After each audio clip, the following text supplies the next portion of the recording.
能拿到元辅。医生的话，则是他的空空儿张良都还没有用过。但是换边了，换边了。对于红色方来讲，两边的公共英雄池，像盾山跟鲁伯纳斯就需要DRG去衡量要不要放了。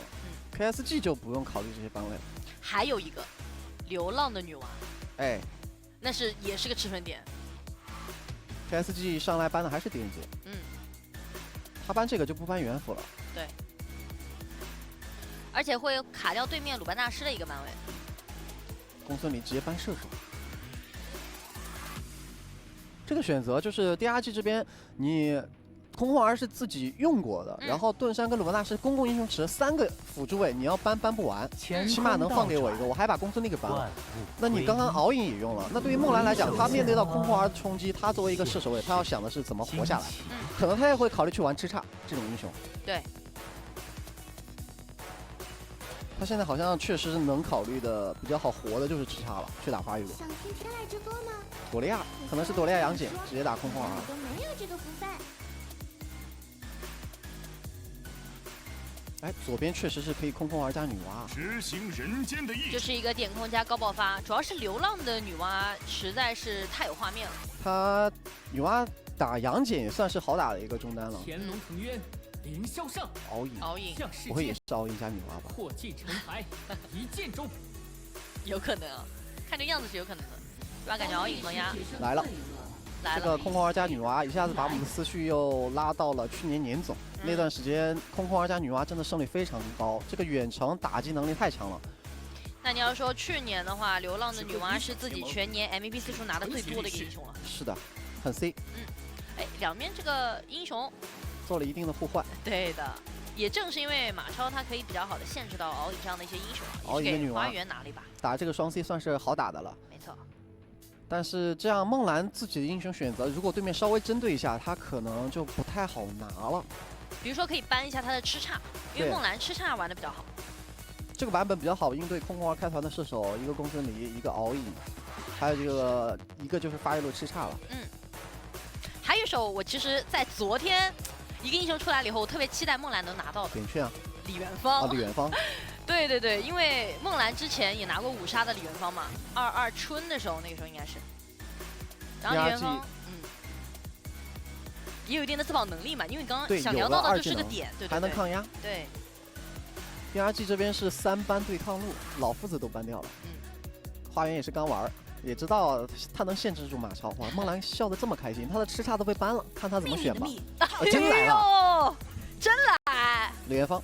真来，因为昨天李元芳出完了以后，当时我第一个脑海里面浮现出来就是梦兰的这个画面啊，他这个李元芳。昨天是千城拿的。对，然后李元芳的英雄，大家会说，哎，怎么突然之间又回到了这个赛事的范围内呢？也是因为李元芳他之前有过几次小这个改动，然后包括他现在这个大招也不被视为飞行物了嘛。就不会在放到地上的情况之下，还被对面那种清除飞行物的技能给直接清除掉了。同时，这个版本弃血的改动对于李元芳也是有争议的。我也感觉这个版本大部分射手都会选择出末世，但李元芳仍旧出弃血的话，也算是一个小小的加强吧。毕竟弃血现在的这个版本的增强，算是一件保命装了，它有那个额外血量。对的，新增的这个属性冲役是能够把自己的这个溢出回复的50%转化为正大生命的。哦，武则天。这把确实会看到啊，宫本的1技能，它的释放时机能不能挡掉李元芳大招了？就是你要在他那个盘子还没生成之前甩出来那一下，对，就跟甄姬那个大招一样，对，在他没有在地上完全生成之前，你去能把它挡掉，但一旦生成就挡不掉了。没错。然后包括李元芳的话，他本身就有一定的一个自保能力，还有就是他是可以去当一个自由人打的。加上梦兰他的一个李元芳的话，是在 KPL 拿到过5杀的李元芳。我还是蛮期待梦兰再重新使用到这个英雄的。然后在其他的一个位置上面的话，就是朵莉亚加杨戬的一个强势的对抗组合。快手这边的话呢，则是说到流浪的一个女娲家，她上野都是一个切点。而且之前版本我记得有李元芳打敖影的理解，因为敖影在想要去消耗李元芳的时候，比如说你想打3火龙魂的时候，特别容易被李元芳直接2技能规避掉的同时，我直接骑到你脸上，你的一波爆发没了。我1技能挂到你身上，你就对拼不过我了。所以敖影在对线到李元芳的细节就在于不要一波把爆发交掉，你要一个技能一个技能去耗，单点一个技能一个普攻，就是1A 2A 3A 这样。不要直接用3火，3火特别容易被李元芳直接规避掉。对的，所以就是他这种技能的小技能之间的博弈是比较重要的。这把他选出李元芳之后，下路基本上也是一个抗压，就自己玩，自己玩主要帮马超那边出优。马超打姬小满，这也是一个很早的对位了。对，现在这个版本马超，其实之前大家打姬小满就有一个比较公式化的出装啊，前期先堆物抗嘛，堆起来之后，姬小满只要2套技能砸不死你，砸不动，对你没什么威胁，你就追着他乱打。是的，就很简单。这一局的话呢，在对抗路上面是需要让花园有比较好的一个发育的能力的。然后还有就是在中单位置上面，我觉得这2个英雄是非常能够代表这2个选手的一个风格的。因为流浪的话，本身我们说到就它是为数不多的，现在还就是综合定位的一个中单位置，对吧？然后女娲又同样是一个有这个装备起来有一定经济给到她了以后，能够形成秒杀能力的英雄。而柚子的话呢，通过他在挑杯的一个数据来看啊，他挑杯的分均经济是只有500多的，是中单位置的经济占比倒数第2。但是他的一个击杀参与率的话呢，是排在了一个高位，巧凝助攻也排在了第5，就相当于他是一个吃很少钱、放很多经济去做事的中单位置。他这个数据确实挺适合玩这种偏工具人的中单的，对，多数是给控制。然后流浪这边的话，之前也分享过他的一个数据的，他的一个场均击杀中单位置的第1，然后一血次数中单位置的第3，KDA 中单位置的第4，所以这2个英雄我觉得是非常能够代表他们目前的一个展现出来的一个风格定位的。这个武则天也算是比较少见的一个中单了，感觉也像是 DRG 的一种传承。来看一下双方的这一局比赛吧。目前的话依旧是快手的一个赛点，而 DRG 的话呢是刚刚追回了1分。这个比赛蓝色方 KSG， 红色方佛山 DRG。我是解说一雪，我是解说潇洒。全军出击！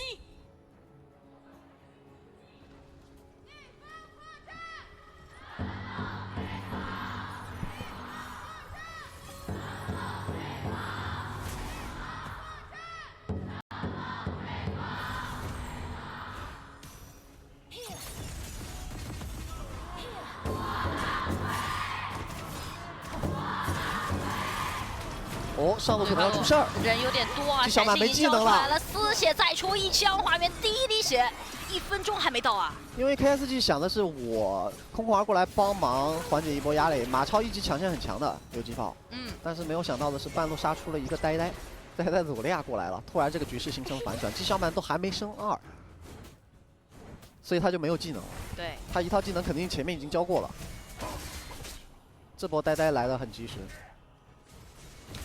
而且这波支援会让花园接下来对线打得相当舒服了。如果没有人来帮无言的话，那这个对位基本上是被压的。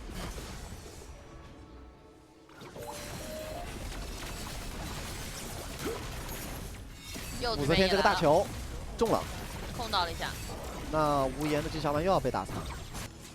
而下路这波对拼来了个女娲，直接1技能再推，接2技能夹猛男没了。流浪真的是支援成功率巨高啊！没错，今天我们看到他支援边路的镜头基本上都是成了。这波也很关键。本来李元芳在对拼1v1对拼上好像是占据优势了，但没办法，女娲就是这么突然的降临了。其实2边都是在打对线的时候，由于队友的一个零星的支援，对，打破了这样的一个平衡。没错。小雨的第一视角。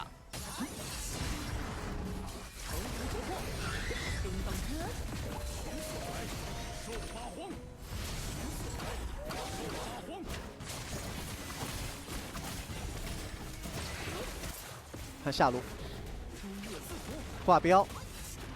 梦兰是躲掉了风龙魂。小雨就像我们刚才说的，他打李元芳并不是说2-1或3-1直接一套3火去打的，他是一个技能接一个普攻。就这么去耗李元芳，就看李元芳他2技能用来躲哪一段伤害。就是你要打的是技能频率，而不是技能爆发。对。哎，河道的位置卡住了对面的一手朵利亚，武则天姬小满要被控死了，给了一下拆火花园，再一次拿到了一个击杀。第2级这套阵容要进野区。没错。就第2级这套阵容为数不多的控制，全都集中在了武则天身上。是的。这波很完美的控到了姬小满。而且对面的 buff 也控到了，给到是花园。花园这把很顺啊，好顺啊！他对位基本上形成压制了。2-0的开局，现在2200全场第1的经济啊！这个局面对于 KSG 来讲巨难受。宫本他该去抓谁呢？我觉得他得针对这个马超了，要不然后边真拦不住。是的。但句号其实还在是一个正常的发育过程当中，只是说对线这个过程确实出现了很多的意外。现在对抗路的 solo 上面的话，无野已经打不了了，已经出不了线了。嗯。看一下快手下一步的动作了。下路压力也大，这朵利亚有点帮不过来了。看这个站位的话，应该还是想先把这波野区速刷完，然后继续转中。这波龙团的碰到上面 DRG 可以有先手权，他们的强度更高。KSG 的站位应该是放。对。空华都在上路去寻求机会了，宫本也是做了一个幻龙的站位。Tyrant has been defeated.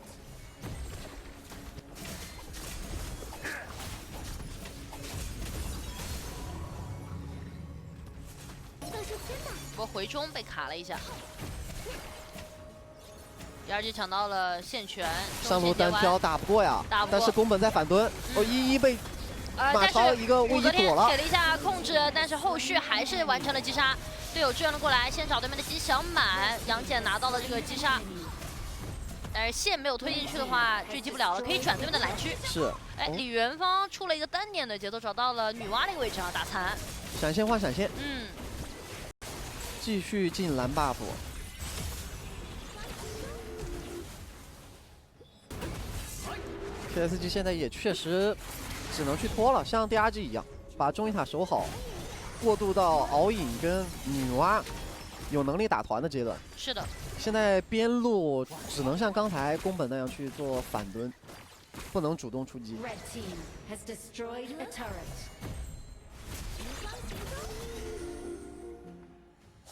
这把小小羊的出装也很非主流，我只能说，他极步之靴，支援快。直接出了一手反甲，这也是打击小满很好用的一件装备，爆发高。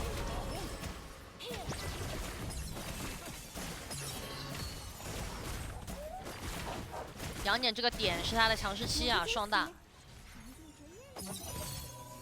快手现在会有点限制不了这个杨戬，他伤害现在不够，只能靠宫本锁到杨戬之后，所有人集火才能杀掉。你要是少一个人，感觉都杀不掉。这一局的预测相对比较均衡，马超这波拉扯比较不错，带着一个红，把医生的状态清到了一半，但是宫本这边大招也锁完了，锁过去杀不掉马超。小野一直在被反，但是大的山豪是被女娲拿到了。带红的马超，哇，这位移好轻松的就把姬小满一躲了。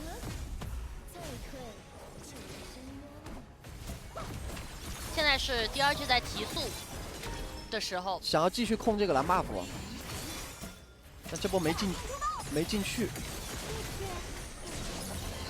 而中线也被截掉了。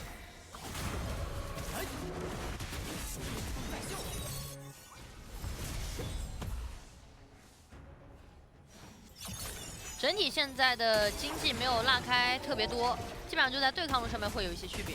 这波 KSG 想进对手的红区，但是后排被拦了，但姬小满抓2个，拉2个，打残。但是杨戬这波也很能扛啊，自己吃到了宫本的一手大招，突然挂上了，然后女娲再给了一手大招，秒不掉而过来再卡一下，自己反而是被反杀掉了，这都撑住了。这小羊扛下了所有，还能打，所有技能都给他了。对。KSG 想进这波红区，但第一时间敖影跟女娲是被拦了一下。再过去的时候，无言那波抓得很漂亮，可是没有瞬间的控制跟爆发跟上。对。然后 DRG 打出了人数差之后反进红区，这样没有让 KSG 的射手拿到红 buff， 姬小满被迫把那个 buff 拿到了。梦蓝第2件直接弃血了。也是我们说到气血这个版本的一个变动，主要李元芳的常规出装里边就有气血这件装备。对，他出气血收位很高，再加上这个版本刚好加强了。然后武则天这边的出装也非常有趣啊，他是先做了天地10，加了一个双抗，怕被那个宫本或姬小满或是敖影，这种都是有爆发的。嗯，打这种爆发英雄，先堆一些抗性总没错的。没错。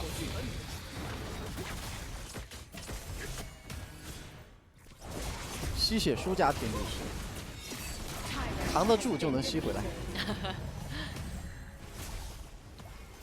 第二件是不断的想利用现在的强势点去控更多的资源，然后找架打。然后快手现在的话，更多就是先以发育为主，中射还需要时间。有个惊喜，藏进折页里啦。诸恶自负。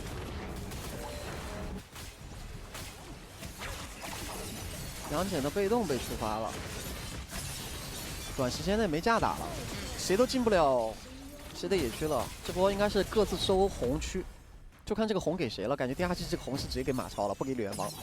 马超才是真正的核。马超现在经济也高，对，全场的1号位，6800接近7000，他在10分钟是能做出3件套的。已经3件套了，9分钟出头，鞋子一换，这个时候马超的强势期来了。嗯。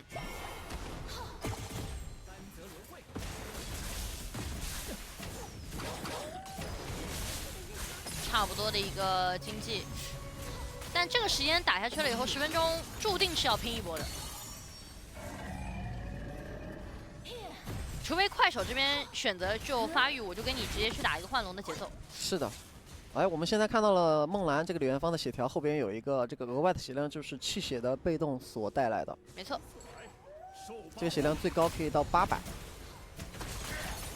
就是它这个泛着绿光的地方。相反，对面的一个蓝被打成状态。宫本刚刚为了守这个蓝 buff 把惩击交了。